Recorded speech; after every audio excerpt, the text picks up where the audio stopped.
தேனி மாவட்ட இந்து மக்கள் கட்சியின் சார்பிலே அரசியல் விழிப்புணர்வும் ஆன்மீக விழிப்புணர்வும் இருக்கக்கூடிய புண்ணிய பூமியாம் இந்த கம்பம் மாநகரத்திலே இந்து மக்கள் கட்சியின் சார்பிலே பார்ப்புகழ் பாரதிய ஜனதா கட்சியினுடைய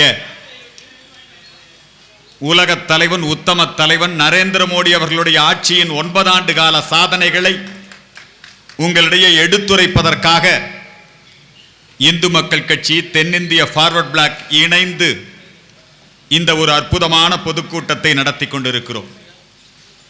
இந்த பொதுக்கூட்டத்தில் இங்கே கூடியிருக்கின்ற அத்துணை பேரும் இந்த கூட்டத்தினுடைய நோக்கத்தை நான் சில முழக்கங்களாக சொல்லுகிறேன்.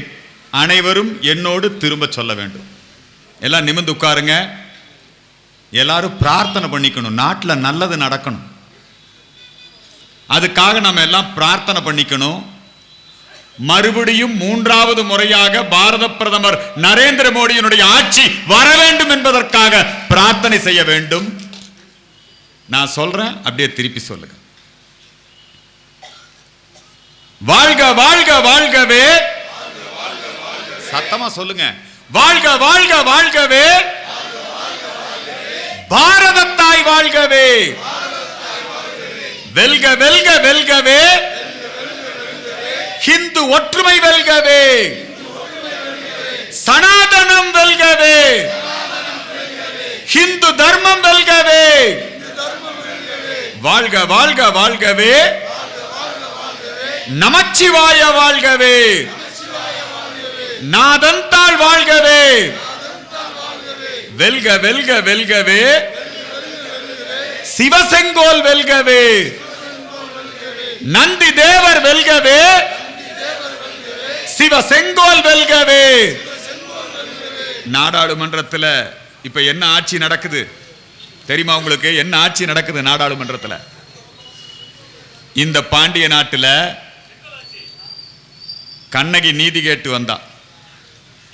கண்ணகி நீதி கேட்டு வந்த பொழுது தன்னுடைய கணவனை கொன்று விட்டார்கள். வளையாத செங்கோல் வளைந்தது. செங்கோல் ஒரு இடத்துல ஆட்சி பொறுப்பிலே இருந்தால் அங்க நீதி நிலைநாட்டப்படும். நம்முடைய பாரத பிரதமர் நரேந்திர மோடி புதிதாக நாடாளுமன்ற கட்டிடம் கட்டினார்.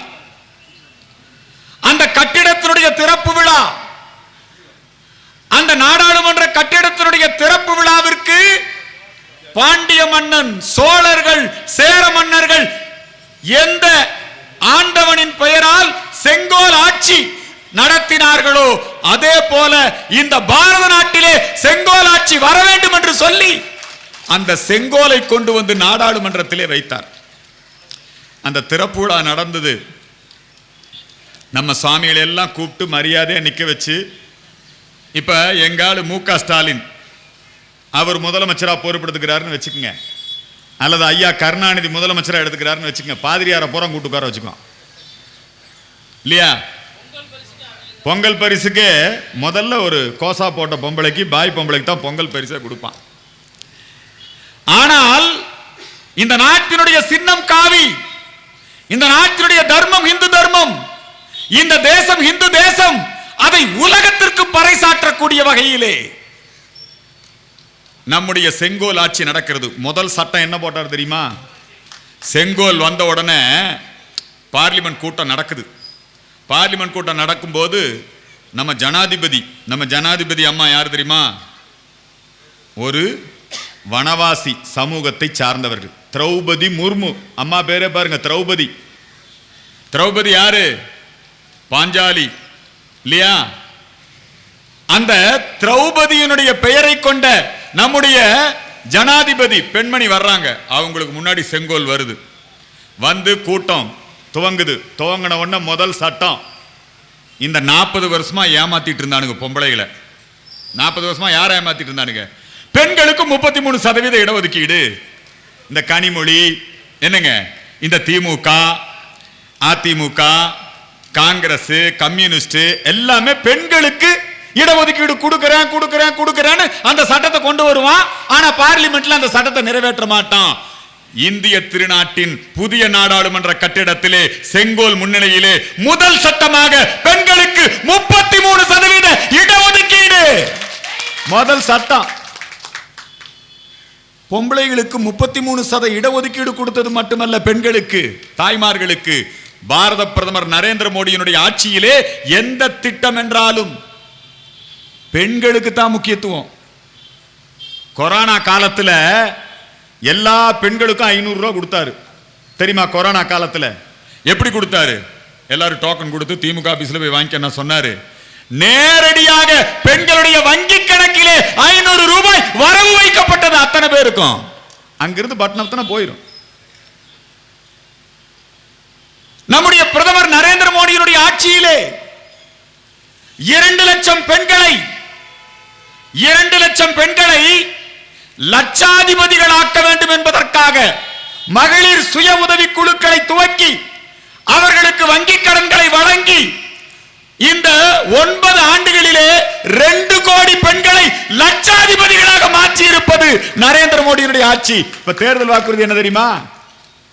3 கோடி பெண்களை லட்சாதிபதிகளாக மாற்றுவேன் என்று மோடி சொல்றாரு. பெண்கள் எல்லாம் யாருக்கு ஓட்டு போடுவீங்க? கொரோனா காலத்தில் அத்தனை பேரையும் கூப்பிட்டு பாதுகாத்து இந்த கொரோனா வந்த உடனே நம்ம எல்லாம் என்னாச்சு? நம்மளை விட பெரிய வசதியான ரொம்ப வலிமையான வல்லரசு அமெரிக்கா அங்கெல்லாம் செத்து விடுகிறான். சீனாக்காரன் தான் பரப்பி விட்டான் கொரோனாவை. தெரியுமா உங்களுக்கு? எங்க வந்தது கொரோனா? எங்க இருந்து வந்தது கொரோனா? சீனால இருந்து ஆரம்பிச்சு பிரான்ஸுக்கு போயிருச்சு. இங்கிலாந்து, அமெரிக்கா சமாளிக்க முடியல. நம்முடைய இந்தியாவுக்கு கொரோனா வந்த உடனே இந்த மனுஷன் தன்னை பெரிய ஆளா நினைச்சுக்கிட்டு இருந்தான். கண்ணுக்கு தெரியாத ஒரு வைரஸ், அதை எப்படி தடுக்கிறது தெரியல. அது ஒரு தொற்று சங்கிலி தொடர் மாதிரி பரவுது. செத்து விழுகிறான். செத்து விழுந்தா இளவுக்கு போய் கட்டி அழுக முடியாது. இளவுக்கு போக முடியுமா? அப்ப இந்த கொரோனாவை எப்படி தடுக்கிறது? எல்லாம் வீடுகளிலேயே இருங்க, வெளியே வர வேண்டாம். இறைவனை பிரார்த்தனை செய்வோம். இந்த கொரோனா காலத்திலே முழு ஊரடங்கு உத்தரவை பிறப்பித்து நாடு முழுக்க இவெல்லாம் வேலைக்கு போகாம வீட்டுக்குள்ள இருக்கிறான்னு வச்சுக்கோங்க. யார் சோறு போடுறது? நரேந்திர மோடி அறிவித்தார், நாடு முழுக்க கொரோனா காலம் மட்டுமல்ல, அந்த கொரோனா காலம் துவங்கி இன்றைய நாள் வரை இலவசமாக உணவு தானியங்களை நம்முடைய நாட்டு மக்கள் அத்தனை பேருக்கும் கொடுத்து கொண்டிருக்கிறோம். அது மட்டுமல்ல, இந்த கொரோனாவுக்கு தடுப்பூசி கண்டுபிடிக்கணும்.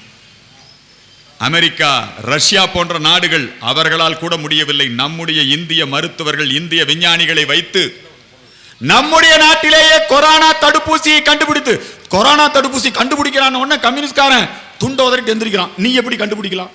ஏன் அவசரப்படுற? ஐயோ கொரோனா ஊசி போட்டா செத்து போயிடுவான்.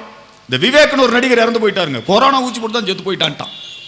ஸ்டாலின் சொல்றாரு, கொரோனா காலம் இந்த அரசாங்கம் எங்களுக்கு அனுமதி கொடுத்தால் நாங்களே கொரோனா ஊசி என்ன சோப்பாடா தயாரிக்கிற, நாங்களே தயாரிக்கிறோம்.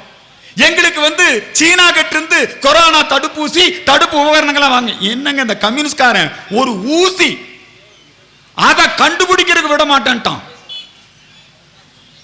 மோடி ஊசி போட்டா ஏதாவது ஆகி போயிடும். ஆனா ஊசி கண்டுபிடிச்சு முத போட்ட உடனே வீரமணி போய் நின்னுக்கிட்டான். முதல்ல எனக்கு போடு.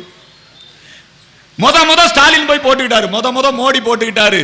இந்த கொரோனா தடுப்பூசியை இந்த நாடு முழுக்க இருக்கக்கூடிய 130 கோடி ஜனங்களுக்கும் 2 முறை 3 முறை கொரோனா தடுப்பூசி இலவசமாக போட்டு உயிரை காப்பாற்றியவர் நம்முடைய நரேந்திர மோடி. எல்லாம் ஊசி போட்டோமா? எல்லாரும் போட்டோம்ல. பூஸ்டரும் போட்டீங்க நீங்க. ஆனா இவெல்லாம் சந்தேகம். இன்னைக்கும் கொரோனா தடுப்பூசி போடக்கூடாது என்னெல்லாம் சொல்லிட்டு இருந்தானுங்க. அது மட்டுமல்லங்க, நம்முடைய பிரதமர் மோடியினுடைய ஆட்சியில அவர் பொறுப்புக்கு வந்தவுடனே இந்த தமிழ்நாட்டு மக்களுக்கு 2 லட்சம் வேலை வாய்ப்புகளை கொடுக்க வேண்டும். 2 லட்சம் வேலை வாய்ப்பு கடந்த ஆட்சியில் நான் சொல்றேன். அங்கிருந்து வர்றார், டிஃபென்ஸ் காரிடார், ராணுவ தளவாட உற்பத்தி தொழிற்சாலை திருவிடந்தை அங்க துவக்கி வைக்க வர்றாரு. உடனே கனிமொழி, ஸ்டாலின் எல்லாம் சேர்ந்து கருப்பு பலூன், மோடி கோ பேக். ஆனாலும் இவர்களுடைய எதிர்ப்பை மீறி, தடையை மீறி இந்த தமிழக மக்களுக்கு 2 லட்சம் வேலை வாய்ப்புகள் டிஃபென்ஸ் காரிடார் கொடுத்தது நம்முடைய நரேந்திர மோடி.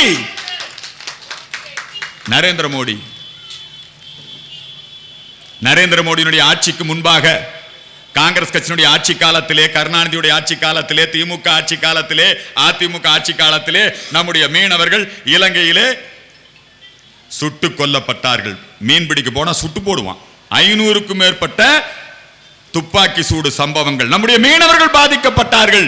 ஆனால் மோடி ஆட்சிக்கு வந்த பிறகு இலங்கை பணிந்தது, ஒரு மீனவன் கூட சுடப்படவில்லை. இதுதான வரலாறு.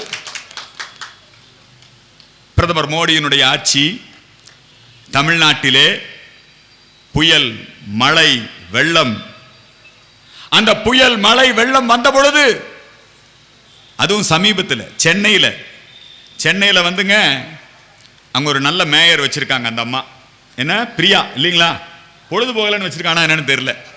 அந்த அம்மா எல்லாம் என்ன சொன்னாங்கன்னா, நம்ம மந்திரிகள்லாம் எப்பவுமே ஃப்ரீயா இருப்பாங்க. பார்த்த முந்தா நேற்று மோடிஜியை வரவேற்கிறதுக்கு வந்து நின்று இருந்தாங்க. அந்த அம்மா அந்த மேயரை வச்சுக்கிட்டுங்க, வருஷந்தோறும் சென்னையில மழை பெய்யுது. 1 மணி நேரம் மழை பெய்ஞ்சா சென்னை நேரம் தாங்கல, சென்னை வெள்ளத்திலே மூழ்குகிறது, மக்கள் தவிக்கிறான். அந்த சென்னை மாநகர மக்கள் அனைத்தையும் இழந்து தவிக்கின்ற பொழுது அந்த மக்களுக்கு உதவுவதற்கு திமுக காரன் தயார் இல்லை. தென் மாவட்டங்களிலே மழை, கன்னியாகுமரி மாவட்டம், நெல்லை மாவட்டம், தூத்துக்குடி மாவட்டம், வரலாறு காணாத மழை வெள்ளத்திலே மூழ்கி போய்விட்டது. ஆனால் மக்களுடைய உயிரை காப்பாற்ற வேண்டும். அதற்காக மத்திய அரசாங்கம் ஹெலிகாப்டர்களை அனுப்புகிறது. அனிதா ராதாகிருஷ்ணன் மந்திரி, அவர் வீட்டை விட்டு வெளியே வர முடியவில்லை. சுற்றிலும் மழை வெள்ளம் சூழ்ந்து கொண்டது. 3 நாள் கழிச்சு மத்திய அரசாங்கம், நரேந்திர மோடி இயற்கை பேரிடர் மீட்பு படை நேரடியாக வந்து உங்க மந்திரியவே காப்பாத்தினார். ஆனா அங்க அண்ணன் ஸ்டாலின் எங்க இருந்தார் தெரியுமா? டெல்லியில் இருந்தார். எங்க இருந்தாரு? டெல்லியில. இந்தி கூட்டணி இல்லையா, அங்க போய் கூட்டணி. 3 நாள் மக்கள் மழை வெள்ளத்திலே செத்து கிடக்கிற பொழுது அவர்களை காப்பாற்றாமல் அரசியல் தான் எங்களுக்கு முக்கியம் என்று அங்கே போனார். பாரத பிரதமர் நரேந்திர மோடியினுடைய ஆட்சி நம்முடைய தமிழ்நாட்டு மக்களுக்கு, இந்தியாலேயே அதிகமான முத்ரா வங்கி கடன், இந்தியாலேயே அதிகமாக முத்ரா வங்கி கடன் நம்முடைய தமிழகத்து இளைஞர்கள், படித்தவர்கள், புதிய தொழில் முனைவர்கள், இந்தியாலேயே அதிகமாக பலனடைந்த மாநிலம் எதுவென்று சொன்னால் நம்முடைய பாரத பிரதமர் நரேந்திர மோடியுடைய ஆட்சியிலே தமிழ்நாட்டை சார்ந்த இளைஞர்கள் தான் அதிகமாக பலனடைந்திருக்கிறார்கள். தமிழ்நாட்டில் குடிநீர் மிகப்பெரிய பிரச்சனை. கிராமங்களுக்கெல்லாம் ஜலஜீவன் திட்டம். அந்த ஜலஜீவன் திட்டத்திலே தமிழகத்திற்கு ஏறத்தாழ 18,000 கோடி ரூபாய் செலவிலே தமிழகத்திலே இருக்கக்கூடிய எல்லா கிராமங்களுக்கும் குடிநீர் கொண்டு வந்து கொடுத்திருப்பது நம்முடைய பாரத பிரதமர் நரேந்திர மோடியினுடைய திட்டம். மோடியினுடைய ஆட்சியில லஞ்சம், ஊழல் யாராவது சொல்ல முடியுமா? பாரத பிரதமர் நரேந்திர மோடியோ அல்லது நம்முடைய மத்திய அமைச்சர்கள் மீது யாராவது இந்த 9 ஆண்டு கால ஆட்சியிலே ரபேல் ஊழல் நான் நீதிமன்றமே கூப்பிட்டுது, ஏய் ராகுல் இங்க வா, என்ன ஆதாரம் இருக்கு உங்ககிட்ட சொல்லு, பொய் பிரச்சாரம் பண்ணாத, மன்னிப்பு கேளு, ரபேல் ஊழல் என்பது ஒரு பொய் பிரச்சாரம் என்று நீதிமன்றத்தில் போய் இந்த ராகுல் மன்னிப்பு கேட்டான்.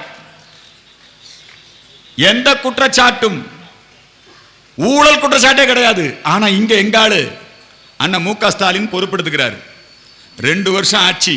2 வருஷம் ஆன உடனே நம்மால் இங்க பிடிஆர் பழனிவேல் தியாகராஜன் நிதியமைச்சர் கணக்குள்ள இல்லையா, அமெரிக்கா ரிட்டர்னு, அவர் வந்த உடனே என்னன்னாருன்னா தமிழ்நாட்டு பொருளாதாரத்தை எல்லாம் சரி பண்ணணும்னு 5 பேர் கொண்ட ஆலோசனை குழு போட்டாரு. அந்த 5 பேர் இப்ப எங்க இருக்காங்கன்னு தெரியல. பொருளாதாரத்தை முன்னேற்றுவோம்னு அவர் சொல்றாரு, போன்ல சொல்றாரு, ஐயா இது பிஜேபி காரன் சொல்ற குற்றச்சாட்டு அல்ல, இது அதிமுக காரன் சொல்ற குற்றச்சாட்டு அல்ல. மு.க. ஸ்டாலினுடைய நிதியமைச்சர் பழனிவேல் தியாகராஜன் தொலைபேசியில பேசுறார். இந்த 2 வருஷத்துல முதலமைச்சருடைய குடும்பத்தை சார்ந்த உதயநிதி, மருமகன் சபரீசன், அந்த முதல் குடும்பம் 30,000 கோடி ரூபாய் அவங்க அப்பா சம்பாதிச்சதை விட, அப்பானா யாரு? மு.க. ஸ்டாலின். அவங்க தாத்தா சம்பாரிச்சதை விட, தாத்தானா யாரு? கருணாநிதி. இவங்கெல்லாம் கூட 30,000 கோடி சம்பாரிச்சது இல்ல. ஆனா இந்த 2 வருஷத்துல உதயநிதி மருமகன் சபரீசன் 30,000 கோடி சம்பாரிச்சுட்டான். அதை எப்படி கொண்டு கணக்கு வைக்க தெரியல. யார் பேசுறா? அண்ணாமலை பேசினாரா? அண்ணாமலைய டிஎம்கே ஃபைல்ஸா? உங்காளு துரைமுருகன் அவர் பேசுறாரு.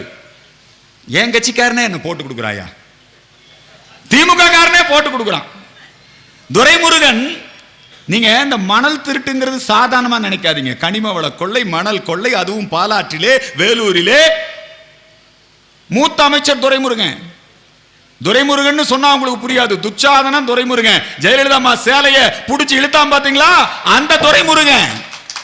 அந்த துரைமுருகன் அவன் கட்சிக்கார ஒருத்தன் போன்ல சொல்றான், ஸ்டாலின் அதனாலதான் அவர் என்னங்கிறாரு, டே எங்க போனாலும் பார்த்து செய்யுங்கடா. 3ஆம் கண்.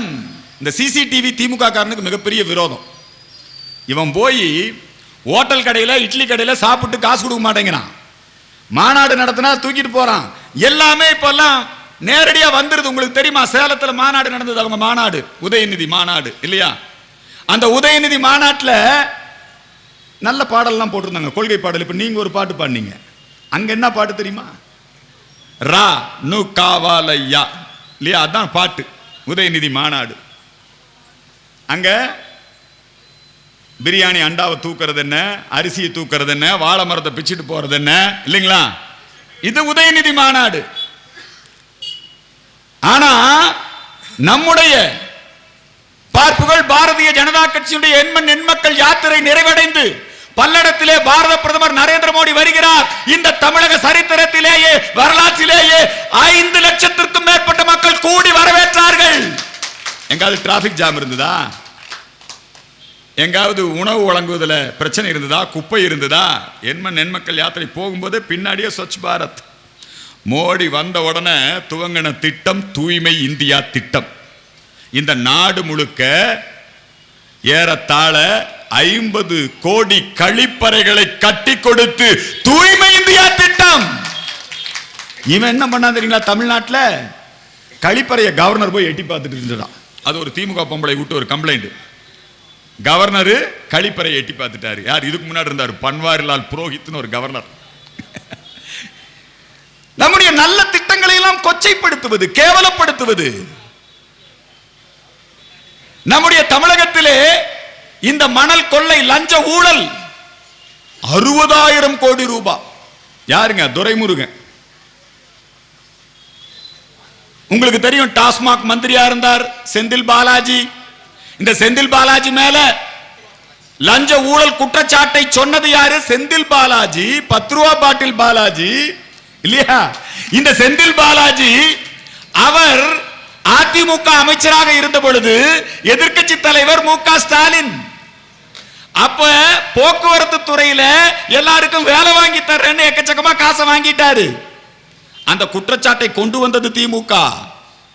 இந்த காசு கொடுத்து வேலை கிடைக்காம ஏமாந்தவெல்லாம் வழக்கு போடுறான். அந்த வழக்கு நீதிமன்றத்துக்கு வரும்போது, ஆமா நான் காசு வாங்கினேன், உனக்கு வேலை வாங்கி கொடுக்க முடியல, கொடுத்த காசை திருப்பி கொடுத்துறேன், நாம சமரசமா போய்க்கலாம்னு அபிடவிட் கொடுக்குறான் செந்தில் பாலாஜி. அப்ப போய் பேசுறாரு யாருங்க? மு.க. ஸ்டாலின் போய் பேசுறார். இந்த நகரத்திலே ஒரு அமைச்சர் இருக்கிறார். இந்த நகரத்தில் கனிமொழி போய் பேசுறாங்க. அதே செந்தில் பாலாஜியை இவர் ஆட்சிக்கு வந்த உடனே அமைச்சராக்கி, இன்னைக்கு அந்த குற்றச்சாட்டு இப்ப நிரூபிக்கப்படுகிறது. நிரூபிக்கப்பட்டு சிறைச்சாலையில் இருக்கிறாரு. அந்த சிறைச்சாலையிலே செந்தில் பாலாஜி அடைக்கப்பட்ட பிறகும் கூட லஞ்ச ஊழல். அவன் ஜெயிலில் இருக்கிறான். ஜெயிலுக்குள்ளேயே மந்திரியா இருந்துகிட்டு மந்திரிக்கான சம்பளம், மந்திரிக்கான காரு, மந்திரிக்கான வீடு, மந்திரிக்கான வசதி, ஜெயிலுக்குள்ளேயே பைனாப்பிள் அல்வா, அவருக்காக தனி வசதி சிறைக்குள்ளேயே. இத கேள்வி கேட்டா நீங்க பாருங்க, திமுக ஆட்சியுடைய லட்சணம் எப்படி இருக்குன்னு பாருங்க. மு.க. ஸ்டாலின் மந்திரி சபையுடைய லட்சணம் என்னன்னு பாருங்க. இன்னொரு அமைச்சர் பொன்முடி என்ன பாவம் பண்ணிருக்கான் தெரியுங்களா? மண்ணை திருடி வித்திருக்கான். செம்மன் திருடம் பொன்முடி. மண்ணை திருடி. யாரு? நாங்க போட்ட கேஸா? அண்ணாமலை கொடுத்த வழக்கா? அந்த காலத்துல நீ இப்ப அமைச்சரா இருந்த போது உன் மீது நீ கான்ட்ராக்ட் எடுத்து அளவுக்கு அதிகமா நோண்டி உன் குடும்பத்து பேர்ல பல பினாமிகளை ஏற்படுத்தி அதுல கோடி கோடியா சுரண்டி நீதிமன்றமே நிரூபிச்சிருச்சு 3 ஆண்டு தண்டனை. எத்தனை வருஷம்? 3 வருஷம் ஜெயிலில் இருக்க வேண்டியவன் இன்னைக்கு அது ஏதோ மறுபடியும் மேல்முறையீடு அது இதுன்னு வச்சுக்கிட்டு இருக்கிறான். இன்னொரு ஆள் ஜெயிலுக்கு போக தயாராயிட்டு இருக்கிறார், ஐ பெரியசாமி, அனிதா ராதாகிருஷ்ணன். இனி அண்ணாமலை சொன்ன மாதிரி நீ மந்திரி சபை கூட்டத்தையே எங்க நடத்தணும்? ஜெயிலுக்குள்ளதான் நடத்தணும். என்ன தைரியம் தெரியுமா ஸ்டாலின் குடும்பத்துக்கும் இந்த ஸ்டாலின் மந்திரி சபையில் இருக்கக்கூடிய மந்திரிகளுக்கு? என்ன தைரியம்னா, தேர்தல் வருப்பா, காசு எக்கச்சக்கமா இருக்குது. ஊழல் பண்ணி சம்பாரிச்ச காசு மட்டுமல்ல, சாராயம் வித்து சம்பாரிச்ச காசு நிறைய இருக்குது. இந்த இந்தியாவிலேயே சாராயம் விற்கிற ஒரே அரசாங்கம் எது? இந்த தமிழ்நாடு அரசாங்கம் தான். அரசாங்கமே கடன் நடத்துது. சரக்கு யார்கிட்ட வாங்குது? திமுகவினுடைய கட்சியில் இருக்கக்கூடிய மந்திரி டிஆர் பாலு, அவர் மத்தியில் எம்பி, அவரு பெரிய சாராய ஆலை அதிபர். ஜெகத் ரட்சகன் சாராய ஆலை அதிபர். உங்களுக்கு தெரியுமா? கனிமொழியும் சாராய ஆலை அதிபர் தான். இவங்க கிட்ட இருந்து சரக்க வாங்கி வித்து கொடுக்கிறது இவங்க வேலை. உற்பத்தி பண்றது யாரு? திமுக. அந்த காலத்துல அதிமுக அப்போ சசிகலாமா வச்சிருந்தாங்க சாராய ஆலை, இல்லைங்களா? இது ரெண்டுமே இப்படித்தான். இந்த சாராய பணம் அவர்களிடம் இருக்கிறது. வந்தா ஓட்டுக்கு எத்தனை வேணா கொடுக்கலாம். அண்ணா, சாராய பணம் மட்டுமல்ல, லாட்டரி பணம். ஜெயலலிதா அம்மா இருந்த வரைக்கும் லாட்டரியை உள்ள விடாம வச்சிருந்தாங்க. மார்ட்டின் நீங்க வர முடியுமா? இப்ப மார்ட்டின் மருமகன் அர்ஜுன்னு பேரு. இங்க இருக்கிற இந்த விடுதலை சிறுத்தைகள் அந்த கட்சியவே 25 கோடி ரூபாய் கொடுத்து வாங்கிட்டான். Lottery lottery மாஃபியாக்கள். கருணாநிதி எழுதின அந்த கதவசனம் இளைஞன் இல்லையா? லாட்டரி மார்ட்டினுடைய அந்த லாட்டரி மாஃபியாவுடைய உலகம் முழுக்க லாட்டரி மோசடியில ஈடுபட்ட மார்ட்டினுடைய பணம் தான் திமுகவை நடத்தி கொண்டிருந்தது. லாட்டரி மாஃபியா, சாராய மாஃபியா, இப்போ ட்ரக் மாஃபியா. அவரு திருமாரஞ்சி அவன் அயலகாணின்னு ஒன்று வச்சிருக்கான் புதுசா. திமுக என்ன அணி? அயலகாணி. அந்த அயலகாணியில் இருக்கிறான் ஜாபர் சாதிக். ஜாபர் சாதிக்கோட தம்பி சலீம், அவர் விடுதலை சிறுத்தை கட்சியில் இருக்கிறார். 4 பேர் இன்னும் காணோம். இவங்களுக்கெல்லாம் கூட்டாளி அமீர். ஏங்க நீங்க எந்த அளவுக்கு இந்த திமுகவுக்கு இவங்களுக்கு லிங்க் இருக்கு பாருங்க. என்ன ஏங்க, நம்ம தமிழ்நாட்டு போலீஸ் எவ்வளவு சிறந்த போலீஸ், நம்ம தமிழ்நாட்டினுடைய உளவுத்துறை எவ்வளவு சிறந்த உளவுத்துறை. இந்த திமுக ஆட்சியில் உளவுத்துறை எப்படி இருக்கு தெரியுமா? ராமநாதபுரத்திலிருந்து ஒரு மாற்றுத்திறனாளி அவன் என்னங்கிறான்னா, நான் பாகிஸ்தான்ல போய் ஜெயிச்சு கப்பு வாங்கிட்டு வந்துட்டேன்னு நேரா உதயநிதி கிட்ட போய் ஒரு கப்பை கொடுக்குறான். என்னங்க, அதுக்கப்புறம் முதலமைச்சர்கிட்ட போய் ஒரு கப்பை கொடுக்குறான். அது வேற கப்பு, இது வேற கப்பு. என்னங்க, ஏண்டா முதலமைச்சர் அலுவலகம் எப்படி இயங்குது, உதயநிதி அலுவலகம் எப்படி இயங்குது, உளவுத்துறை எவ்வளவு பெரிய ஃபெயிலியர். அதே மாதிரி தான் அமீர் கூட்டிட்டு போறாரு. அமீர் யாரை கூட்டிட்டு போறாரு? ஜாஃபர் சாதிக் கூட்டிட்டு போறாரு. உதயநிதியை சந்திக்கிறாரு, டிஜிபியை சந்திக்கிறாரு, முதலமைச்சரை சந்திக்கிறாரு. அவன் சந்திக்காத ஆளே கிடையாது. புது புது தொழில் துவங்குறாங்கிறாங்க. தயவு செய்து சொல்லுகிறேன், பாவம் செய்யாதீர்கள். லஞ்ச ஊழலை கூட நாங்கள் என்னைக்கு இருந்தாலும் பிடிச்சிருவோம். அதுவும் தலைவர் மோடி வந்து சென்னை கூட்டத்தில் அறிவிச்சிட்டாரு, திமுக கார லஞ்ச ஊழல் பண்ணி சேர்த்து வச்சிருக்கிற அத்தனை சொத்தும் மக்கள் சொத்து, அதை நாங்க பறிமுதல் செய்தே தீருவோம். அதை பிடிச்சுக்கலாம். ஆனா திமுக காரன் காலில் விழுந்து கேட்கிறேன், தயவு செஞ்சு போதைப் பொருளுக்கு இல்லைங்களா இளைஞர் சமுதாயம் என்ன ஆகும்? பாண்டிச்சேரியிலங்க ஒரு சிறுமியை கற்பழிச்சிருக்கான், பெற்ற தாயை கொல்றான். நீங்க நம்ம மாணவர்கள் படிக்க போறாங்க, நம்ம இளைஞர்கள் போறாங்க, கஞ்சா போதைப் பொருளுக்கு அடிமையாக இருக்கிறார்கள். இதுக்கு போய் நீ ஆதரவா இருக்கிறியே, இந்த போதை நீ சர்வாதிகாரியா மாறுவேன்னு சொன்னிய ஸ்டாலின். உங்க அண்ணன் மகன் இன்னைக்கு ஆஸ்பத்திரியில் இருக்கிறார், அப்பல்லோல சவுக்கு சங்கர் சொல்றான் போதை தான். நீங்க எல்லாம் உள்ளூர்காரங்க, உங்களுக்கு தெரியும். அண்ணன் ஆனாவோட மகன் இல்லையா? ஏங்க இந்த பாவத்தை பண்ணலாமா? கருணாநிதி ஒரு மிகப்பெரிய பாவத்தை செய்தார். என்ன? நாடு முழுக்க மதுவிலக்கு இருந்தது, இந்தியா முழுக்க. தமிழ்நாட்டில் மட்டும் அவர் என்ன பண்ணாரு? சாராய கடை திறக்கிறதுன்னு முடிவு பண்ணார். மூதறிஞர் ராஜாஜி போய் கையை பிடிச்சிட்டு கேட்டாரு, சாராய கடையை மட்டும் திறக்காத. ஆனாலும் கருணாநிதி சாராய கடையை திறந்தார், கள்ளுக்கடையை திறந்தார்.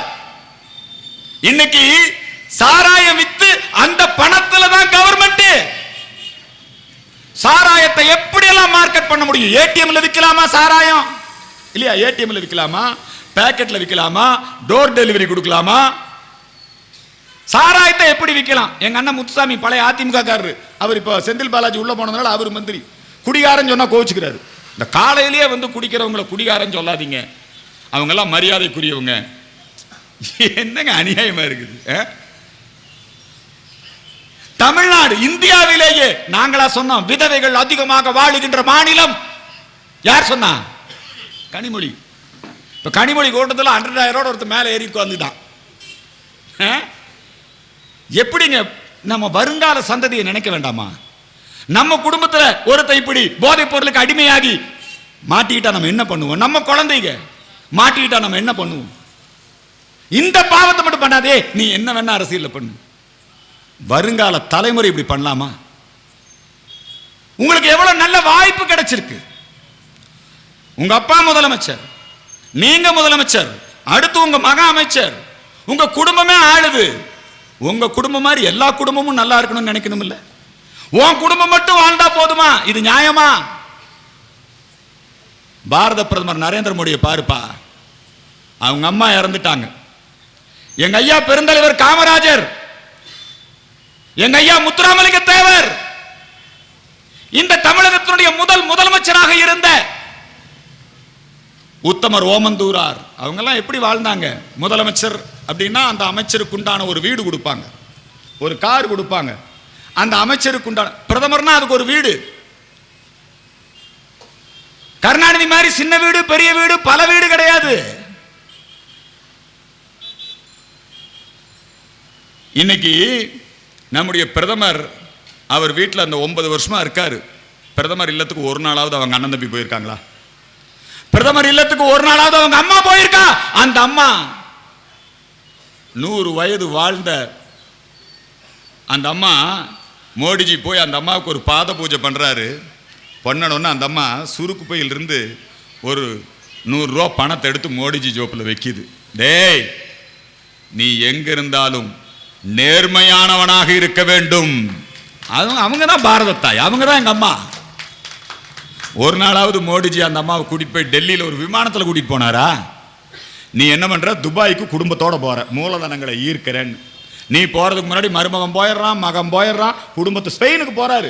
யார? துர்காவை கூப்பிட்டு. உளவுத்துறை டிஐஜி, அது வேற கதை, அது விடுங்க. ஒரு நாளாவது நரேந்திர மோடியினுடைய தாய் இறந்து விடுகிறார், மோடிஜி வர்றாரு. எவனும் எந்த அதிகாரி எந்த மந்திரி எவனும் வரக்கூடாது. நான் எங்க அம்மா இருந்துட்டாங்க, நான் ஒரு தனி மனிதன், நான் கொள்ளி வைக்கிறேன், நான் என்னுடைய கடமையை செய்யறேன். செஞ்சு முடித்த அடுத்த 3வது மணி நேரத்தில் மேற்கு வங்காளத்திலே சென்று வந்தே பாரத் ரயிலை துவக்கி வைத்தார். இப்படி ஒரு தலைவனை எங்காவது பார்க்க முடியுமா? நீங்க இப்படி எங்காவது ஒரு தலைவனை பார்க்க முடியுமா? நீங்க எங்க தமிழ்நாட்டுக்கு இந்த மாதிரி தலைவர் வேணுங்க. இந்த தலைவரை வந்து மோடி கோபேக், மோடி வரக்கூடாது, எவன் வேணா வரட்டும், எந்த கட்சி வேணா வளரட்டும், பிஜேபி வந்துடக்கூடாது. அதுக்கு ஏடிஎம்கே டிஎம்கேவே ஒன்று சேர்ந்து வேலை செய்யலாங்கிறான். பிஜேபி வந்துடக்கூடாது. ஏப்பா, பெருந்தலைவருடைய காமராஜருடைய ஆட்சி மீண்டும் வரக்கூடாதா? எல்லோருக்கும் கல்வி, எல்லோருக்கும் வேலை வாய்ப்பு, விவசாயிகள் முன்னேற்றம். தமிழ்நாட்டில் பொலிவுறு நகரங்கள் திட்டம், ஸ்மார்ட் சிட்டி திட்டம் நாளைக்கு துவக்கி வைக்கிறாருங்க. யாத்திரை திட்டம் மோடி துவக்கிறார். நவகிரக தலங்களுக்கு சுற்றுலா போவதற்கு திட்டம். இந்த தமிழ்நாட்டில் இருக்கிற எல்லா மக்களையும் காசிக்கு கூட்டிட்டு போய், நீரெல்லாம் கங்கை, நிலமெல்லாம் காசி, மண்ணெல்லாம் திருநீரு, கல்லெல்லாம் சிவலிங்கம், தேசமே தெய்வம், காசியிலே சென்று காசி விஸ்வநாதர் கோயிலை புனரமைத்து காசியிலே சிவபெருமான் முதற் சங்கம், இடைச்சங்கம், கடைச்சங்கம் என்று 30 சங்கங்களை வைத்து தமிழ் வளர்த்தார். காசியிலே சென்று காசி தமிழ் சங்கமம் நடத்திய தலைவர் நம்முடைய நரேந்திர மோடி. அயோத்தியிலே எம்பெருமான் ஸ்ரீ ராமச்சந்திரமூர்த்தி அவதரித்த அந்த புண்ணிய பூமியிலே மீண்டும் ஆலயம். கலவரம் இல்லை, சட்டப்படி ஆலயம். திருமாவளவன் கேட்கிறாரு, என்னடா கருவறைக்குள்ள விட மாட்டேங்கிற? பிராமின்ஸ் மட்டும்தான் கருவறைக்குள்ள போகணுமா? ஐயர், அர்ச்சகர், பூஜாரி தான் போகணுமா? ஏன் மத்த ஜாதிக்காரன் போக கூடாதா? கேட்டாரா இல்லையா திருமாவளவன்? இப்ப கேட்கிறாரு, நரேந்திர மோடிக்கு என்ன தகுதி இருக்கிறது? அவர் என்ன பிராமணரா, மடாதிபதியா? அவர் எப்படி போய் பிரதிஷ்டை செய்யலாம்? அறிவில்லை உனக்கு? நீ என்ன சொன்ன? எங்க சனாதன தர்மத்தில், ஹிந்து தர்மத்தில் ஆண்டவன் முன்பாக அனைவருமே சமம். ஆண்டவன் முன்பாக அவன் தான் இவன் தான் கிடையாது, எல்லோரும் சமம்.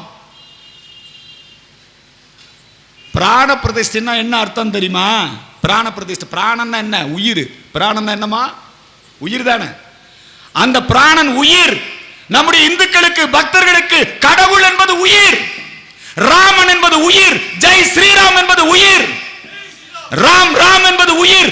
அந்த உயிரை கொண்டு போய் 140 கோடி மக்களின் சார்பிலே முறையாக தவம் இருந்து, முறையாக விரதம் இருந்து, சபரிமலைக்கு மாலை போடுறோம், காலில் செருப்பு போடுவோமா?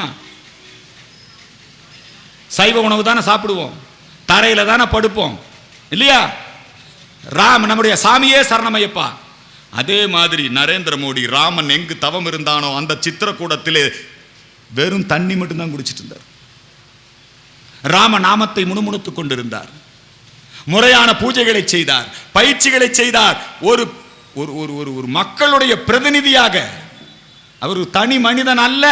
140 கோடி மக்களும் ஒன்றாக சேர்ந்து இருக்கின்ற எம்பெருமான் ஸ்ரீ ராமச்சந்திர மூர்த்தியினுடைய ஆலயத்தில் போய் பிராண பிரதிஷ்டை பண்ணியிருக்காரு, உயிரை பிரதிஷ்டை பண்ணியிருக்காரு. அதை போய் மோடிக்கு என்ன தகுதி இருக்குன்னு நீ கேட்குற? இன்னொருத்தன் கேட்குறான், லல்லு பிரசாத் யாதவ், அவனுக்கு 9 குழந்தை. ஒரு குழந்தைக்கு பேரு மிசா. ஒரு குழந்தைக்கு பேர் என்ன? நீங்க அந்த காலத்தில் கேள்விப்பட்டிருப்பீங்க, மிசா மோகன். இந்த ஊர்லயும் மிசாக்காரங்கெல்லாம் நிறைய இருந்திருப்பாங்க இல்லையா?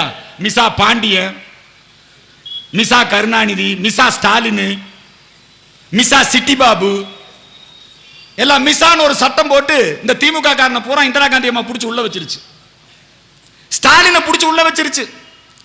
ஸ்டாலின் உள்ள இருக்கும் போது ஒரு போலீஸ்காரர் அடிக்கிறாரு. சிட்டி பாபு அந்த ஸ்டாலின் மேல விழுந்து அவருடைய உயிரை காப்பாத்தினாராம். அதை இப்ப எல்லா இடத்துலையும் ஒரு போட்டோவா வைக்கிறான். ரஜினிகாந்த் எல்லாம் கூட்டிட்டு போய் காட்டுறான், கவர்மெண்ட் செலவுல. ஸ்டாலின் மிசால இருந்தாரு. அப்ப உதயநிதி வேற தூக்கிட்டு துர்காமா நிக்குது. என்னங்க, மிசா நேரத்துல தான் கல்யாணமே நடந்தது. அப்புறம் எப்ப உதயநிதி வந்தான் கையில, கை குழந்தையோட. அது ரஜினிகாந்த் அதை போய் பார்த்துட்டு, ஓ அப்பவே உதயநிதி, கல்யாணத்துக்கு முன்னாடியே உதயநிதி பிறந்துட்டாரா? எங்க எப்படி எல்லாம் ஏமாத்தலாம் பாருங்க. இப்ப ஊருக்கு ஒரு பேனாவை கொண்டு வர்றான் பாத்தீங்களா? இந்த புத்தக கண்காட்சி, இந்த பேனா வைக்கிறது, ஊருக்கு இழுத்துட்டு வந்து எல்லாம் கருணாநிதி, எங்க பார்த்தாலும் கருணாநிதி. இந்த நாட்டுக்கே கருணாநிதி நாடுன்னு பேர் வச்சிருவான் போல் இருக்கு. 234 தொகுதியிலும் கருணாநிதிக்கு சிலை, கலைஞர் நூற்றாண்டு விழா, கருணாநிதி பெயரில் நூலகம், கருணாநிதி பெயரில் கோட்டம், கருணாநிதி பெயரில் நினைவு மண்டபம். எங்க பார்த்தாலும் கருணாநிதி. ஏன்டா இந்த நாட்டில் வேற எவனுமே பிறக்கலையா? இந்த நாட்டில் வேற தலைவனே இல்லையா? கடல்ல கொண்டு போய் பேனா, இதுக்கெல்லாம் எப்படா நிதி கிடைச்சது? மாணவர்களுக்கு மடிக்கணினி கொடுப்பதற்கு நிதி இல்லை. யார் சொல்றா? கல்வி அமைச்சர், உதயநிதி ரசிகர் மன்ற தலைவர் இல்லையா? கல்வி அமைச்சர் யாருங்க? உதயநிதி ரசிகர் மன்ற தலைவர் யாரு? அவர் சொல்றாரு மடிக்கணினி. இப்ப நிதி நிலைமை சரியில்லை. ஏண்டா ஊருக்கு கருணாநிதி பேனாவை தூக்கிட்டு சுத்துறீங்க, அதுக்கெல்லாம் வாய்ப்பு இருக்குது, நிதி இருக்குது. உணவு தானியங்களை பாதுகாத்து வைப்பதற்கு, கிடங்குகள் கட்டுவதற்கு நிதி இல்லை. மக்களுக்கான வளர்ச்சி திட்டங்களை செய்வதற்கு நிதி இல்லை. ஆனா கருணாநிதி செலவைக்கிறதுக்கு எல்லா விதமான நிதியும் இருக்கு. ஒரு குடும்பம், ஒரு தலைவன், அவன் வாழுவதற்காக இத்தனை அநியாயங்களையும் அக்கிரமங்களையும் பண்ணி இன்னைக்கு போதை மருந்து கடத்தலிலும் நீங்கள் தொடர்புடையவர்களாக இருக்கிறீர்களே, இந்த ஆட்சியை வீட்டுக்கு அனுப்பணுமா வேண்டாமா?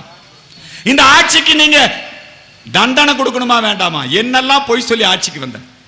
ஒரு கையெழுத்துல நீட்டை ஒழிச்சிருவேன்னு சொன்னையா இல்லையா? நீ என்னங்கிற, நாங்க 60 லட்சம் கையெழுத்து வாங்கிட்டோம், இதை என்னடா பண்ணுவேன்? மாநாட்டில் கொண்டு போய் நாங்க முதலமைச்சர்கிட்ட கொடுப்போம். அவர் என்னடா பண்ணுவார்? அதை கொண்டு போய் அந்த அம்மா திரௌபதி கிட்ட கொடுப்போம். ஏன்னா ஒரு கையெழுத்துல நீட்டை ஒழிப்பேன்னு சொல்லிட்டு ஊர் ஊருக்கு புல்லட்ல போயிட்டு நீ மக்களை ஏமாத்திட்டு இருக்காங்க. வேற எவனாவது படம் தயாரிக்க முடியுமா? வேற யாராவது தியேட்டரை வாடகைக்கு எடுக்க முடியுமா? பாருங்க, அவர் ஒருத்தர் மருதுன்னு ஒரு படம் இல்லையா, ரஜினிகாந்த் நடிச்சாலும் ரெட் ஜெயண்ட் அதுல தான் நடிக்கணும். கமலஹாசன் நடிச்சாலும் ரெட் ஜெயண்ட், கமலஹாசன் நடிச்சார். விக்ரம் இல்லையா, போதைப் பொருள் மாஃபியா. அந்த போதைப் பொருள் மாஃபியாலாம் யாரான்னு பார்த்தா இவனுக்கு தான். வேற யாரு போதைப் பொருள் மாஃபியா? அஜித் நடிச்சாலும் விஜய் நடிச்சாலும் யார் நடிச்சாலும் இந்த சினிமால மட்டுமே உதயநிதி சம்பாதித்த பணம் 1200 கோடி ரூபாய் ஓராண்டுக்குள்ள. என்னடா பண்ண போறீங்க இத்தனை பணத்தை வச்சுட்டு? என்ன பண்ண போறீங்க? யாரை ஏமாத்துறீங்க? மோடியினுடைய வாழ்க்கை என்ன, உங்கள் வாழ்க்கை என்ன? தமிழகத்திற்கு ஒரு காமராஜராக, தமிழகத்திற்கு ஒரு ஐயா பசுமன் முத்துராமலிங்க தேவராக, தமிழகத்திற்கு ஒரு ராஜாஜியாக, தமிழகத்திற்கு ஒரு உத்தமர் ஓமந்தூரராக, தமிழகத்திற்கு ஒரு குமாரசாமி ராஜாவாக, தமிழகத்திலும் இந்த கழகங்களின் ஆட்சி ஒளிந்து தமிழகத்திலே ஒரு தேசிய கட்சியினுடைய ஆட்சி, ஒரு வளர்ச்சியினுடைய ஆட்சி வர வேண்டாமா? எந்த திட்டம் வந்தாலும் எதிர்ப்புங்க. கூடங்குளத்திலே மின்சாரம் உற்பத்தியா? நல்ல வேளை கம்யூனிஸ்ட்கார அதில் பேசாம இருந்துட்டாங்க. அது ரஷ்யா. இந்த சர்ச்சைகள்லாம் சேர்ந்து உங்களுக்கு தெரியும், உங்களுக்கு இந்த தேனி இந்த பகுதியெல்லாம் எக்கச்சக்கமான மதமாற்றம். எங்க பார்த்தாலும் சர்ச்சுகள், பாதிரிகள் போய் நம்ம கிராமங்களில் இருக்கக்கூடிய அப்பாவி தலித் இளைஞர்களை தூண்டி விட்டு, நான் கோயிலுக்குள்ள போறேன், நான் நாடக காதல் பண்றேன் இல்லைங்களா. இங்க பல இடங்கள்ல பல கிராமங்கள்ல நாங்க கேள்விப்பட்டிருக்கோம், மதமாற்றம் பண்றோம். அதுக்குன்னே தலைவர்கள் இருக்கானுங்க. நாகை திருவள்ளுவன், திருமாவளவன், இங்க நிறைய தலைவர்கள் பார்த்தோம். எங்க பார்த்தாலும் இருப்பாங்க. எப்ப பார்த்தாலும் கலவரத்தை, ஜாதி கலவரத்தை தூண்டிக்கொண்டே இருப்பார்கள். இந்த சர்ச்சுகள்லாம் சேர்ந்து 500 நாள் ஜெயலலிதா அம்மா இருந்தாங்க. உதயகுமார் தலைமையில போராட்டம். மின்சார உற்பத்தியா? வேண்டாம். கரண்ட் வேணும், ஆனா மின்சார உற்பத்தி பண்ணக்கூடாது. தொழிற்சாலையா? நல்லா ஓடுகின்ற தொழிற்சாலை, 25,000 பேருக்கு வேலை வாய்ப்பு கொடுத்த, தூத்துக்குடியின் வாழ்வாதாரமாக இருந்த அந்த ஸ்டெர்லைட் தொழிற்சாலையா? அதை மூடு, கலவரம் பண்ணு. தமிழ்நாட்டிலே அதுவும் இந்த கம்யூனிஸ்ட்காரன் பாத்தீங்களா, இந்த மாவட்டம் ரொம்ப முக்கியம். முல்லை பெரியாறு அணை. அந்த முல்லை பெரியாறு அணை பத்தி ஒரு படமே எடுத்தான், டேம் 1999. முல்லை பெரியாறு உடைஞ்சு அது அப்படியே போய் கேரளாவே மூழ்கிற மாதிரி இங்கெல்லாம் கட்டுக்கதைகளை கட்டி விட்டு அந்த முல்லை பெரியாறு அணைக்கு எதிராக கம்யூனிஸ்டுகள் தயாரித்து இங்கே நம்முடைய தமிழகத்தினுடைய உரிமைகளை அடமானம் வைக்கக்கூடிய போராட்டம். எத்தனை போராட்டம் பண்ணா எடப்பாடி ஆட்சியில? ஒருத்தன் பாடிட்டே தெரிஞ்சான், மூடு டாஸ்மாக மூடு. எங்கடா போன? இப்ப என்னடா டாஸ்மாக்ல என்னடா விற்கிறான்? எல்லாம் திமுக தூண்டி விட்ட போராட்டம். ஒருத்தர் ரேஷன் கடையவே மூடிடுவாங்கன்னு திருமுருங்க. எவ்வளவெல்லாம் பொய் பிரச்சாரம். மோடி எதிர்ப்பு என்கின்ற ஒரு பிம்பத்தை கட்டமைத்தார்கள். ஆனால் இன்றைக்கு எண்மண் எண் மக்கள் யாத்திரை மூலமாக இன்றைக்கு அந்த பிம்பம் உடைக்கப்பட்டு தமிழகத்திலே மிக வலிமையாக பாரதிய ஜனதா கட்சி காலூன்றி விட்டது. அவெல்லாம் பயந்துக்கிறான். திமுக காரன், அதிமுக காரன், இந்த ஜாதி மத அரசியல் நடத்துறவன் எல்லாம் பயந்துக்கிறான். டேய், மோடி மட்டும் வந்துடக்கூடாதுடா, இப்படிதான் இருக்கிறானுங்க. ஆனா அதை மீறி இன்னைக்கு நமக்கு செல்வாக்கு அதிகரித்து கொண்டிருக்கிறது. மக்கள் நம்மை ஆதரிக்க துவங்கி இருக்கிறார்கள். மக்கள் பாரதிய ஜனதா கட்சிக்கு வாக்களிக்க தயாராகி விட்டார்கள். தமிழகத்திலும் ஒரு நல்ல ஆட்சி வர வேண்டும். தமிழகத்திலே மோடியினுடைய நல்லாட்சி வரணும். தமிழகத்திலே நம்முடைய ஒரு அரசியல் மாற்றம் வரணும். நான் இப்ப தமிழ்நாட்டில் நடந்துட்டு இருக்கிறது வெறும் ஆட்சி மாற்றம் அல்ல. இந்த 2.5 வருஷம் இவன் பண்ண பாவம் இருக்குங்களே, கொஞ்சம் நஞ்சம் கிடையாது. இந்த 2.5 வருஷம் மக்களுக்கு என்ன மின் கட்டண உயர்வு, சொத்து வரி உயர்வு, பால் விலை உயர்வு, சும்மா ஒரு சில கவர்ச்சி திட்டம். பெண்கள் இலவசமா பயணிக்கலாம், 1000 ரூபாய் மாசம் கொடுக்கிறோம், இதை வச்சு ஜெயிச்சிடலான்னு நினைக்கிறான். தேர்தல் நேரத்தில் பணம் கொடுத்து ஜெயிச்சிடலான்னு நினைக்கிறான். ஆனால் அன்பிற்குரிய மக்களே, இவர்களை நீங்கள் இவர்களிடம் ஏமாந்து விடக்கூடாது. இப்ப வந்திருக்கிற நீங்க அத்தனை பேரும் ஒரு உறுதிமொழி எடுத்துக்கணும். நான் சொல்றத திருப்பி சொல்லுங்க. எங்கள் ஓட்டு, சத்தமா சொல்லுங்க, எங்கள் ஓட்டு தாமரைக்கு வாக்களிப்போம், வாக்களிப்போம். நரேந்திர மோடிக்கு வாக்களிப்போம். தாமரைக்கு வாக்களிப்போம், தாமரைக்கு வாக்களிப்போம். நரேந்திர மோடிக்கு வாக்களிப்போம், நரேந்திர மோடிக்கு வாக்களிப்போம். நம்முடைய இந்த வரக்கூடிய நாடாளுமன்ற தேர்தலில் 40 பாண்டிச்சேரி உள்ளிட்ட 40 நாடாளுமன்ற தொகுதியிலும் நரேந்திர மோடியை தாமரை சின்னத்தை வெற்றி பெற வைப்பது யாருடைய பொறுப்பு? யாருடைய பொறுப்பு? உங்களுடைய பொறுப்பு, நம்முடைய பொறுப்பு. இங்க வந்திருக்கிறவங்க அத்தனை பேரும் மறக்காம தாமரை சின்னத்துக்கு வாக்களிப்பீங்க. அந்த உறுதிமொழியை எடுத்துக்கிறவங்க உங்களுடைய செல்போன் ஆன் பண்ணுங்க. எந்திரிங்க, அப்படியே காட்டுங்க, மேல காட்டுங்க. செல்போன் ஆன் பண்ணி மேல டார்ச் லைட் போட்டு காட்டுங்க. ஆமா, நீங்களும் தான். எல்லாரும் கையை தூக்கி உங்களுடைய ஆதரவை தெரிவிக்கணும். வாக்களிப்போம், வாக்களிப்போம். தாமரைக்கு வாக்களிப்போம், தாமரைக்கு வாக்களிப்போம். திராவிட மாடலை ஒழித்திடுவோம், தேசிய மாடலை ஆதரிப்போம். ஒன்றியமல்ல, ஒன்றியமல்ல, எங்கள் நாடு பாரத நாடு, எங்கள் நாடு பாரத நாடு. நன்றி, வணக்கம்.